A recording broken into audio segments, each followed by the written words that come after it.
Say, whoa, here she comes. Watch out, Aguado, she'll chew you up. Hey. Well, this is Wednesday. Yeah, a couple days late on this one, but this is the review of the question of the week with Mike Tyson and should he be in the Hall of Fame. And I know, hey, it's hard, man. Trust me, it's not as easy as you think. I'm a professional. Don't try to do this at home.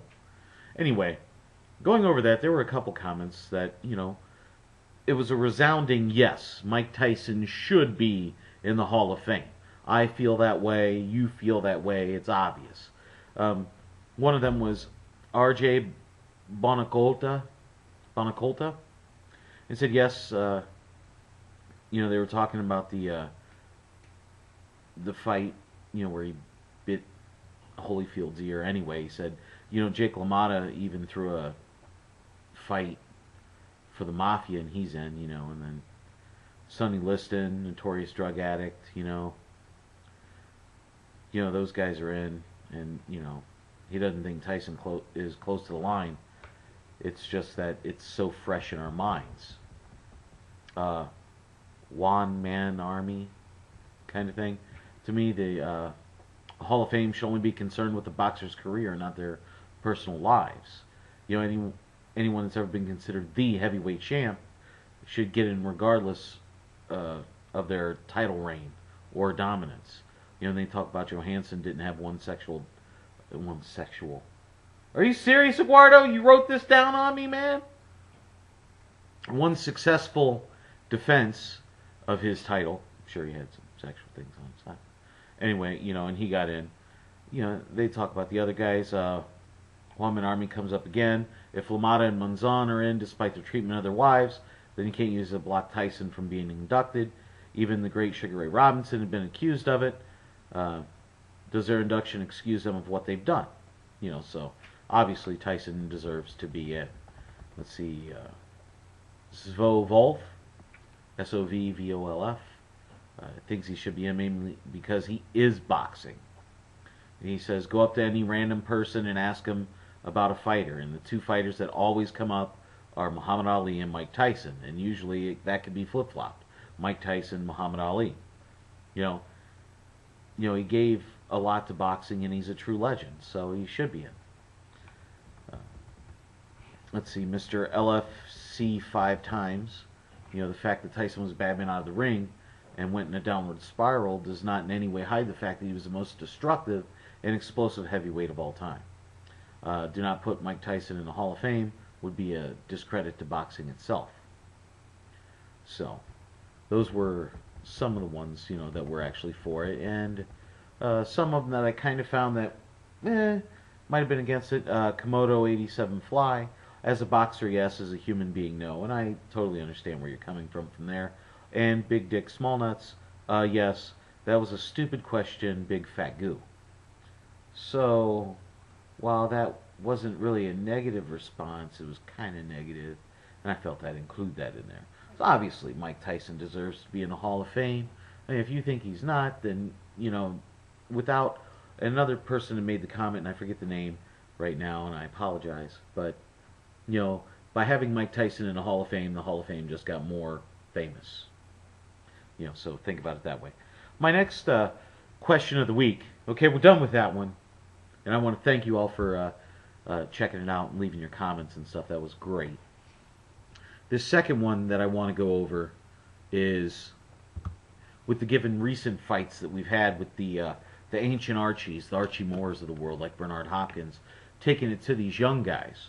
So the question I wanted to ask or bring up is, are today's fighters just not as hard or as good as last generations? And when I say last generations, we're talking about those guys are like 34, 35 now, that are kind of more going, they're right there and they're kind of going over the side. You know what I'm saying? So, I want to pose that question to you. Do you think that this last, like the early 2000s, the 90s guys are better than the fighters we have today? Now, I'm going to throw out some examples of why they are. I want you to come back with them as to why they're not. First, we can go to the heavyweight division. The number 1 and number 2 fighters in that division are 34 and 39. Okay, and there's 4 others that are older than 34 in the top 10.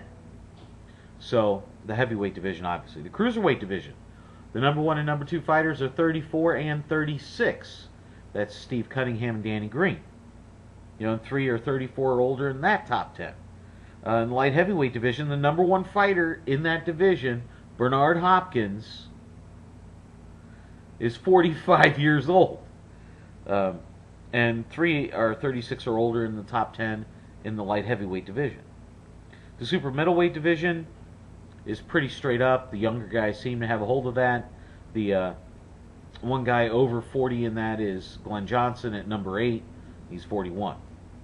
The middleweight, the number 1 middleweight in the world at 35 is Sergio Gabriel Martinez is 35, fighting better than ever, smacking all them guys around.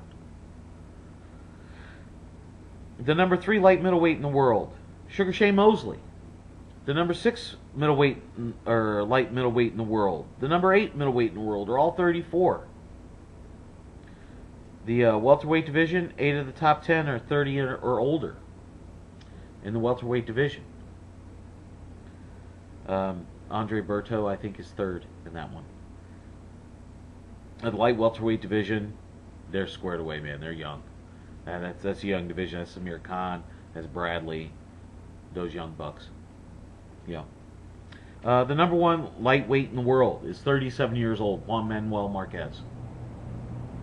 The number 1 super featherweight in the world is 37 and 5.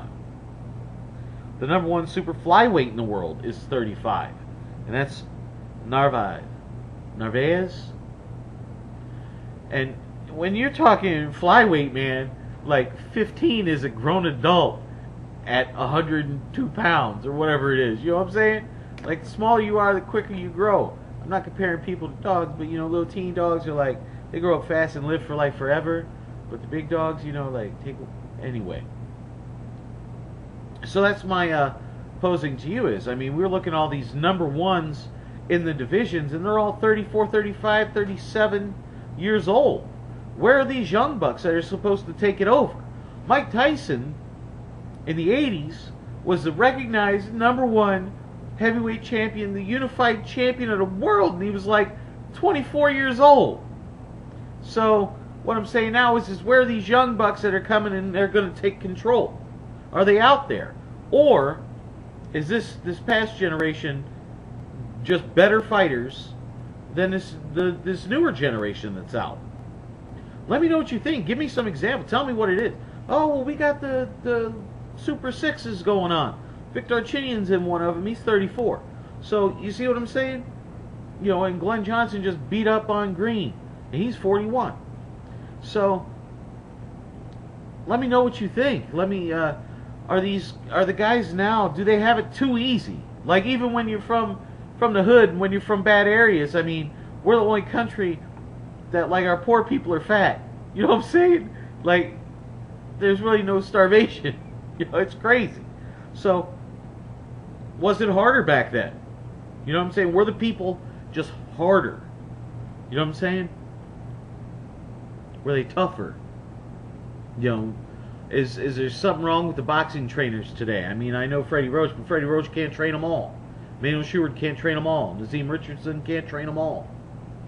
Well, they are, actually. They're training the guys that are 34 above that are whacking people out.